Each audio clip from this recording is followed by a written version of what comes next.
Bismillahirrahmanirrahim. Assalamualaikum warahmatullahi wabarakatuh semua murid-murid Ustaz Azul. Hari ini kita akan sambung belajar bagi mata pelajaran Faraid Darjah 4. Kita akan ulang lagi pelajaran yang pertama, iaitu berkaitan pengenalan ilmu faraid. Dan untuk hari ini kita akan fokuskan subtopik yang keempat hingga keenam, iaitu berkaitan rukun mempusakai, syarat mempusakai dan sebab mempusakai. Untuk tajuk ini, kamu boleh merujuk kitab faraid masing-masing di halaman yang keempat hingga ketujuh. Pastikan semua telah membaca doa belajar terlebih dahulu, dan jika semua sudah bersedia, mari kita mula belajar bersama-sama. Baiklah, kita mulakan dengan rukun mempusakai. Rukun pusaka bermaksud unsur-unsur yang mesti ada dalam perkara berkaitan pusaka mempusakai. Terdapat 3 perkara yang menjadi rukun pusaka. Yang pertama ialah muwarrithun. Cuba sebut murid-murid, muwarrithun. Yang kedua, warithun. Dan yang ketiga, mauruthun. Mari kita ulang sebut. Yang pertama, muwarrithun. Yang kedua, warithun. Dan yang ketiga, mauruthun. Muwarrithun bermaksud orang yang mati meninggalkan harta ataupun orang yang mewariskan hartanya. Biasanya kita akan sebut dengan istilah si mati. Manakala warithun pula bermaksud ialah orang yang mempusakai harta ataupun orang yang ada hubungan dengan si mati dan ia menerima harta peninggalan si mati. Dan maurusun pula bermaksud harta pusaka yang ditinggalkan ataupun harta peninggalan yang ditinggalkan oleh si mati selepas kematiannya. Jadi jelas ya murid-murid, urusan berkaitan pusaka mempusakai perlu ada 3 unsur ini yang kita sebut sebagai rukun mempusakai ataupun rukun pusaka, iaitu yang pertama muwarrithun, iaitu orang yang mati meninggalkan harta, warithun, orang yang mempusakai harta peninggalan si mati, dan juga mauruthun, iaitu harta pusaka yang ditinggalkan oleh si mati. Sekarang kita berpindah pula kepada syarat-syarat mempusakai. Terdapat 3 syarat mempusakai. Yang pertama, muwarrithun telah meninggal dunia ataupun telah berlaku kematian kepada pemilik harta. Yang kedua, waris masih hidup ataupun kewujudan waris. Dan syarat mempusakai yang ketiga ialah waris ada hubungan dengan si mati. Mari kita melihat huraiannya satu persatu. Kita mulakan dengan syarat mempusakai yang pertama, iaitu muwarithun telah meninggal dunia.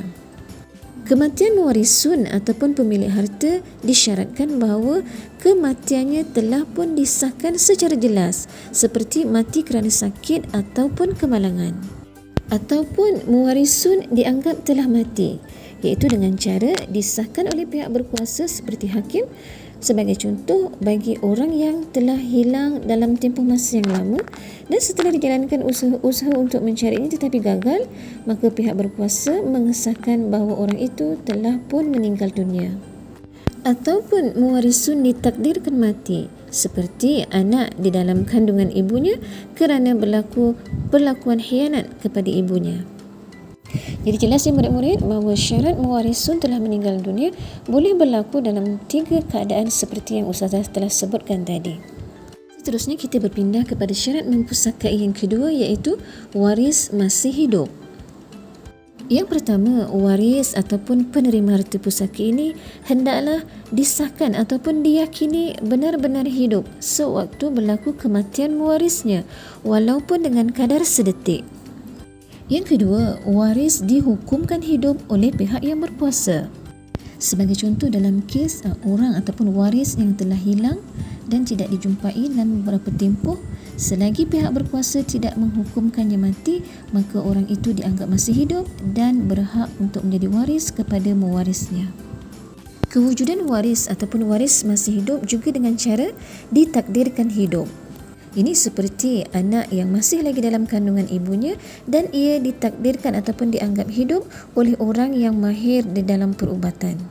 Jadi itulah dia murid-murid huraian kepada maksud waris masih hidup. Seterusnya kita berpindah pula kepada huraian rukun pusaka yang ketiga, iaitu waris ada hubungan dengan si mati. Waris ada hubungan dengan si mati mestilah melalui bukti-bukti yang diperakukan oleh pihak yang berkuasa. Ini bagi memastikan tidak berlaku penipuan ataupun pemalsuan daripada pihak yang tidak bertanggungjawab. Baiklah, sekarang kita belajar pula berkaitan sebab-sebab mempusakai ataupun sebab-sebab yang membolehkan seseorang itu mempusakai harta si mati. Ada 4 sebab mempusakai. Yang pertama ialah kerana ada hubungan kerabat atau nasab. Yang kedua, ada perhubungan melalui nikah dengan akad yang sah. Yang ketiga, kerana ada hubungan wala. Dan yang keempat, hubungan Islam ataupun Baitul Mal. Mari kita lihat huraiannya satu persatu. Kita mulakan dengan sebab yang pertama, iaitu kerabat dan nasab. Seseorang boleh mempusakai harta seseorang yang lain kerana adanya hubungan kerabat atau nasab antara mereka. Hubungan nasab ataupun kerabat maksudnya ialah pertalian atau hubungan kekeluargaan berdasarkan hubungan darah melalui ikatan perkahwinan yang sah. Pada kebiasaannya, hubungan kerabat atau nasab adalah daripada keturunan sebelah bapa. Contoh bagi hubungan kerabat ataupun nasab ialah seperti bapa hingga ke atas, anak hingga ke bawah dan adik-beradik kepada si mati. Seterusnya, sebab mempusakai yang kedua ialah melalui hubungan pernikahan dengan akad yang sah. Seseorang boleh saling pusaka mempusakai kerana ada hubungan suami dan isteri melalui akad pernikahan yang sah menurut hukum syarak. Seorang suami boleh mempusakai harta isterinya dan seorang isteri juga boleh mempusakai harta suaminya. Sebab mempusakai yang ketiga ialah hubungan wala. Ia bermaksud pembebasan ataupun pemerdekaan hamba. Ia dimiliki oleh bekas pemilik ataupun bekas tuan kepada hamba daripada hamba yang telah dibebaskan ataupun telah dimerdekakan. Bekas pemilik ataupun tuan hamba akan mewarisi pusaka sama ada bekas hambanya itu lelaki ataupun perempuan. Dan sebab mempusakai yang keempat iaitu hubungan sesama Islam, iaitu apabila seseorang Muslim mati dan tidak mempunyai sesiapa yang layak untuk mewarisi harta peninggalannya, maka harta peninggalannya akan diserahkan kepada Baitul Mal untuk kemaslahatan seluruh umat Islam. Baitul Mal adalah merupakan perbendaharaan tempat menyimpan harta orang Islam yang tinggal di sesuatu tempat atau negeri di bawah kuasa dan pentadbiran kerajaan yang memerintah atau wakilnya. Sebagai contoh di negeri kita ialah Majlis Agama Islam Negeri Johor. Jadi itulah dia murid-murid huraian serba ringkas bagi sebab-sebab mempusakai. Jadi dengan itu selesailah pembelajaran kita hari ini murid-murid, dan sebagai kesimpulan akhir mari kita menyebut kembali apa yang telah kita pelajari tadi, iaitu pertama berkaitan rukun mempusakai. Rukun mempusakai ada 3, iaitu yang pertama muwarisun, iaitu orang yang mati meninggalkan harta. Yang kedua warisun, iaitu orang yang mempusakai harta. Dan yang ketiga maurusun, iaitu harta pusaka yang ditinggalkan.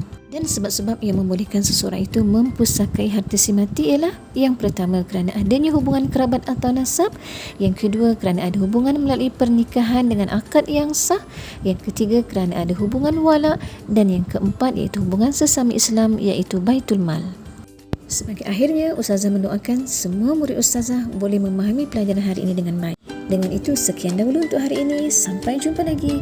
Ma'assalamah wa ilal liqa. Assalamualaikum warahmatullahi wabarakatuh.